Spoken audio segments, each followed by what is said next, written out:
प्रणाम आप सभी को। हर हर महादेव। आज हम बात करेंगे दूसरी संहिता की शिव पुराण, जिसे रुद्र संहिता कहते हैं। आज हम उसकी शुरुआत करेंगे। रुद्र संहिता शिव जी के पारिवारिक और अलौकिक रूपों, उनकी लीलाओं, उनकी विवाह, उनके संतानों जैसे कि गणेश और कार्तिकेय और भक्तों के प्रति करुणा को विस्तार से वर्णन करती है। रुद्र संहिता शिव पुराण की दूसरी संहिता है।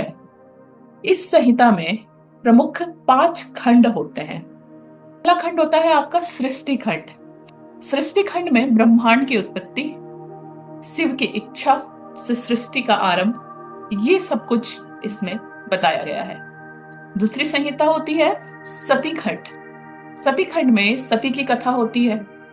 विवाह यज्ञ में उनका अपमान, यज्ञ में अपमान उनको ना बुलाए जाने के कारण जाने की वजह से होता है, और जब वो अपना आत्मदाह कर देती है तो वो सारी कथाएं इस सती खंड में बताई गई है। खंड होता है पार्वती खंड। पार्वती खंड होता है जब सती दूसरा जन्म लेती है पार्वती के रूप में हिमालय राज के यहाँ। उनकी तपस्या बताई जाती है पार्वती जी की, और शिव पार्वती का विवाह बताया जाता है पार्वती खंड में। जब हम चौथे सारांश पे आते हैं तो वो होता है कुमार खंड। कुमार खंड में कार्तिकेय का जन्म और तारकासुर का किस तरीके से वध हुआ है उसकी व्याख्या इस भाग में की जाती है। इस खंड का, इस संहिता का, अगर हम लास्ट अध्याय या लास्ट भाग खंड देखें तो वो होता है आपका युद्ध खंड। युद्ध खंड में देवासुर संग्राम और शिव की जितनी भी लीलाएं हैं वो सारी चीजें इसमें बताई जाती है। आज हम बात करेंगे रुद्र संहिता के सृष्टि खंड के बारे में।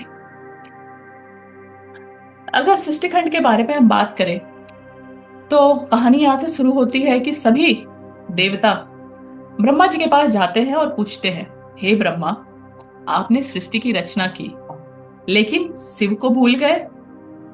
ब्रह्मा जी बताते हैं कि वे शिव के बिना सृष्टि नहीं कर सकते। सृष्टि वो तभी कर पाएंगे, सृष्टि की रचना तभी कर पाएंगे, सृष्टि तभी कर पाएंगे जब शिव उनके साथ होंगे। तो बिना शिव की तो यह सृष्टि रच ही नहीं सकती। तब सभी देवता और ब्रह्मा भगवान विष्णु के साथ मिलकर शिव का ध्यान करते हैं, और इस ध्यान के अंतराल शिव प्रकट होते हैं और कहते हैं, मेरे बिना सृष्टि नहीं संभव है, मैं तुम्हारे कर्तव्यों को सुदृढ़ करूंगा। फिर शिव अपनी शक्ति सदाशिव को से चार पुरुष को उत्पन्न करते हैं। क्योंकि सृष्टि में जब सभी भगवान उनकी स्तुति कर रहे हैं तो उन्होंने प्रकट होकर क्या कहा? उन्होंने कहा कि मेरे बिना सृष्टि संभव नहीं, मैं तुम्हारे कर्तव्यों को सुदृढ़ करूंगा।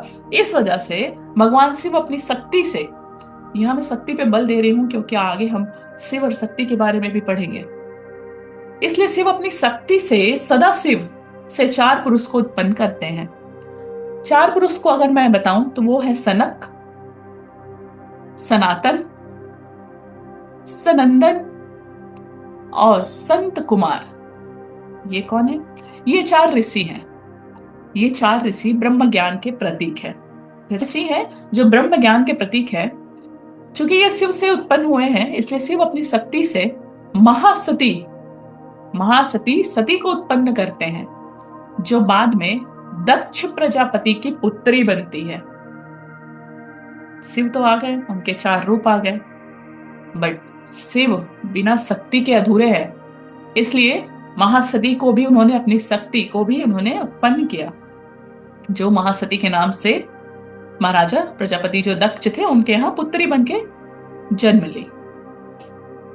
अब मुख्य कथा पे चलते हैं। सती दक्ष प्रजापति की पुत्री शिव के प्रति अत्यंत श्रद्धा रखती थी, और रखे भी क्यों ना, आखिर शिव से ही उत्पन्न हुई है शक्ति।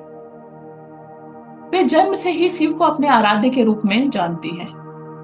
जब वे बड़ी होती हैं तो वो घोर तपस्या करती हैं शिव को पति के रूप में प्राप्त करने के लिए।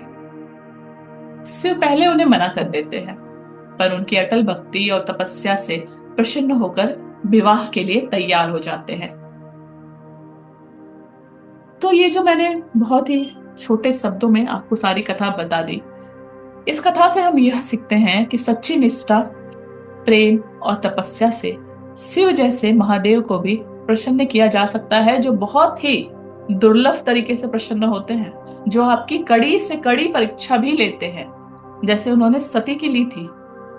मैंने उन परीक्षाओं की व्याख्या यहाँ नहीं की है, लेकिन जब आप इसे डिटेल में पढ़ना चाहेंगे या आप कहेंगे तो मैं इसे डिटेल में भी बांचने का पूरी कोशिश करूंगी। क्योंकि मैं आपको सारांश बता रही हूँ, इसलिए जब आप सती की तपस्या के बारे में पढ़ेंगे तो आंखों से आंसू छलक जाएंगे। सती ने इतनी तपस्या करी है शिव को पाने के लिए।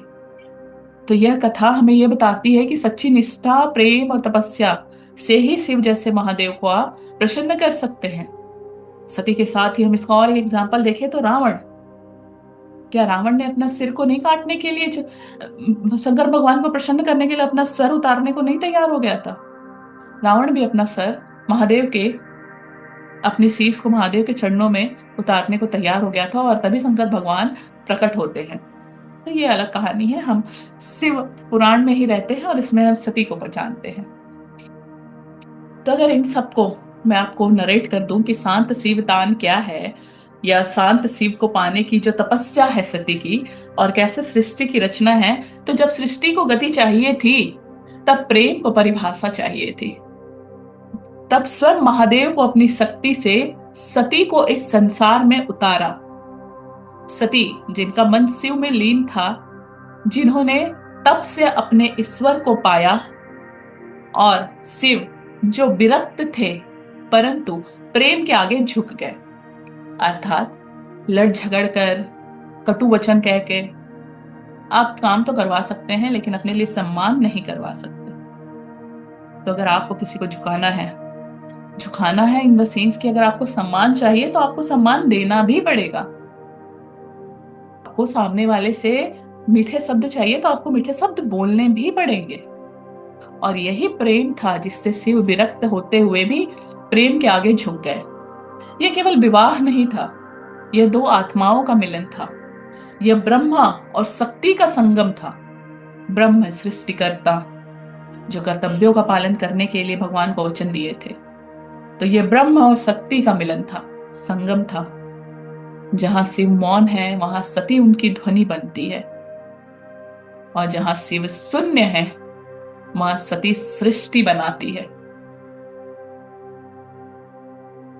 तो इन पूरी कथाओं से हम क्या सीख रहे हैं, क्या शिक्षा मिल रही है हमें अपने रियल लाइफ में?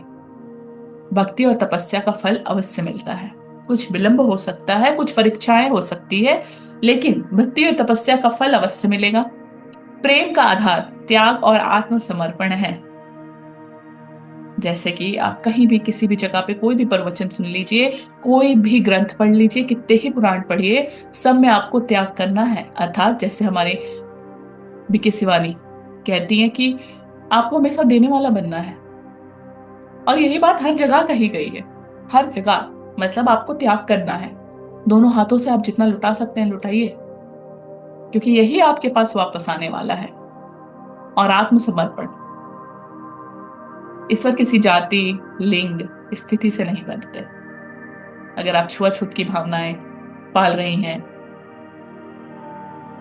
तो भगवान किसी जाति, लिंग और स्थिति से नहीं बंधे हैं। इन भावनाओं को त्यागिए, क्योंकि भगवान भाव देखते हैं।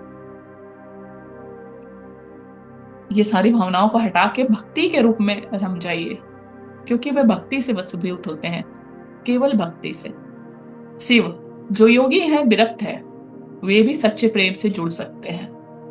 तो प्रेम में इतनी शक्ति होती है। एक सामान्य लड़की अपने लक्ष्य को पाने के लिए समाज, परिवार और कठिनाइयों से लड़ती है। वो सती की तरह तप करती है, मेहनत करती है, संघर्ष करती है और संयम से काम लेती है। और अंत में जैसे सती ने शिव को पा लिया, वैसे ही कोई भी व्यक्ति अपने लक्ष्य, प्रेम या ईश्वर को पा सकते हैं, अगर उसकी भक्ति और नियत सच्ची हो। इसके साथ ही ये आपके लक्ष्य पर भी निर्भर करता है। अगर आप अपने लक्ष्य को बना लें और उसे सती की तरह तप करके उस लक्ष्य के पीछे पड़ जाएं, अपने मेहनत, संघर्ष और संयम के साथ, तो आप अपने लक्ष्य को भी पा लेंगे। आप अपने लक्ष्य, अपने प्रेम या ईश्वर को पा सकते हैं। बस भक्ति और नियत आपकी सच्ची होनी चाहिए। आज का दूसरा अध्याय महाशिव पुराण में बहुत ही सरल शब्दों में। कल हम फिर मिलेंगे तीसरे अध्याय की ओर। तब तक मुझे इजाजत दे। हर हर महादेव। धन्यवाद।